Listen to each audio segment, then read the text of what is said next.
عندك غير حبة بيض وراهي تلفت لك واش ديري لقهوة العشية، جاوك ضياف الغفلة وحرتي واش ديري. نقول لك جيبي هذيك حبيبة تاع البيض ونروحي نديرو هذا المسكوتشو بزاف بنين وكما راكم تشوفوا طالع ما شاء الله.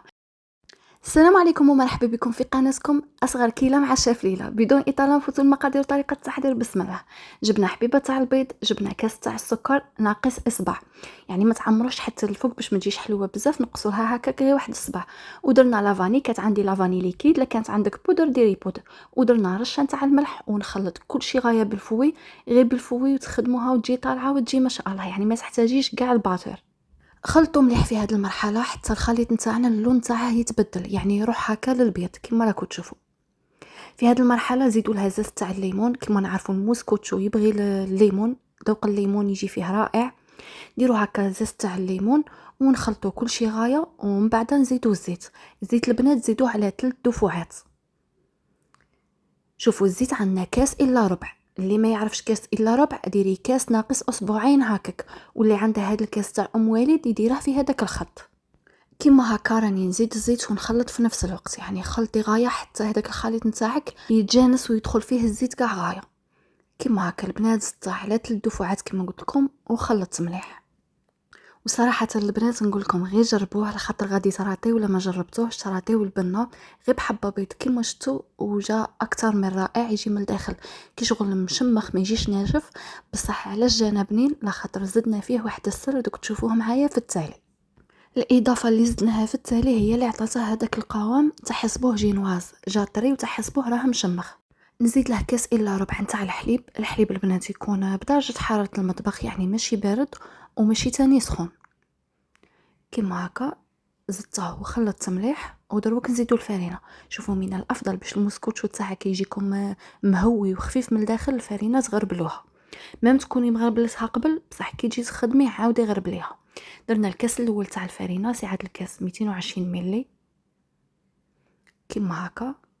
ونزيدو كيس ونصف تاع خميره الحلويات، يعني الوزن 15 غرام، الكيس فيه 10 غرام والنص فيه 5 غرام، 15 غرام خميره الحلويات.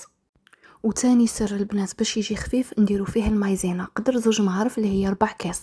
شوفوا 4 كاس يعني 2 معارف تاع الاكل، ماشي معمرين بومبي، معمرين غير نورمال. كي ديريهم في الكاس تعطيك 4 تاع الكاس. كيما هكا نغربلوهم كيف كيف. الفرينه غربلتها، المايزينا غربلتها. ندخل مليح في العجينه ونزيد الكاس الزوج كيف كيف. الكاس الزوج سعه 220 ملي ويكون معمر حتى للفوق. نغربلوه هو تاني. هنا كي تزيدي الكاس الزوج تشوفي باللي الخليط نتاعك تقال، يبان لك باللي هذا المسكوتشو راه ثقيل ما راهش ناجح، وهي لا، مازال باقي الاضافه الاخيره هي اللي تخلي القوام نتاع المسكوتشو يجي يهبل.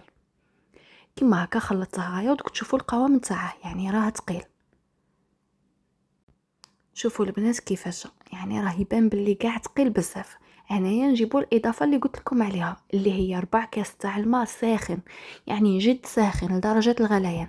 نديروا فيه مغرف صغيره تاع الزبده تاع المارغرين، ونديروا فيه مغرف كبيره تاع الليمون اللي يعتبر كمحسن. هكا نعصروا قدر مغرف كبيره. لما كاش عندك الليم تقدي تعوضيها بمغرف صغيره نتاع الخل، صغيره البنات ماشي كبيره. لكن عندك الليمون ديري مغرف كبيره، ما كاش عندك الليمون ديري مغرف صغيره تاع الخل.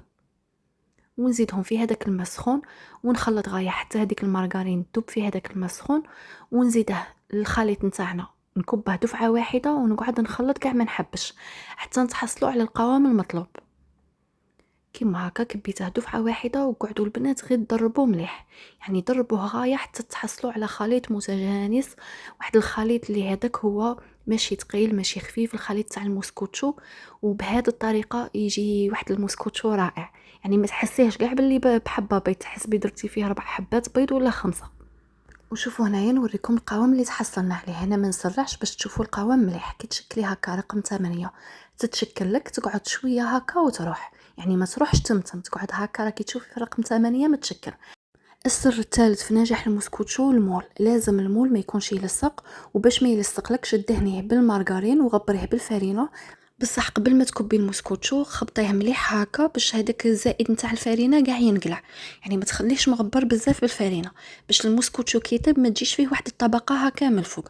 ونكب الخليط نتاعي والكوشه تاعي راني مسخنتها مسبقا، يعني كاع ملي بديت نخلط فيه شعلتها وراها تسخن ونديرها على الرف الوسطاني درجة حرارة 200 درجة.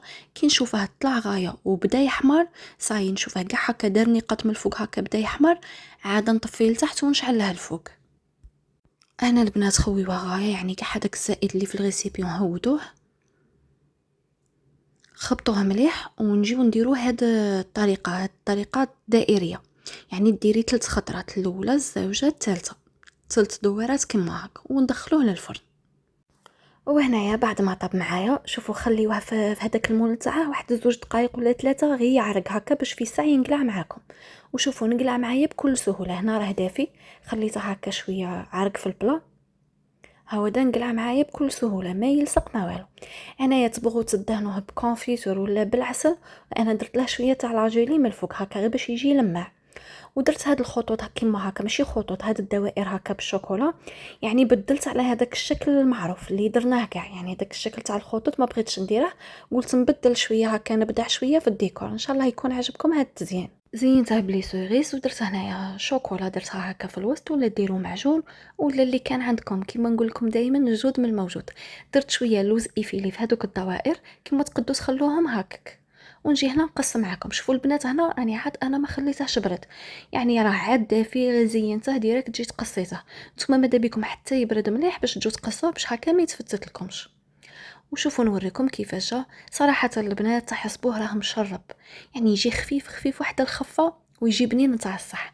غير جربوه، وإلا جربتوه على بالي ما غاديش تبدلوا هاد الوصفه، وعلى بالي غادي تستغناو على الوصفات تاع 3 حبات بيض 4 حبات بيض 5 حبات بيض. هذه اقتصاديه وسهله باصغر كيلو، وفي نفس الوقت بنينه بزاف. يعني نجيبوا الوصفه اقتصاديه باصغر كيلو بصح لازم تكون بنينه.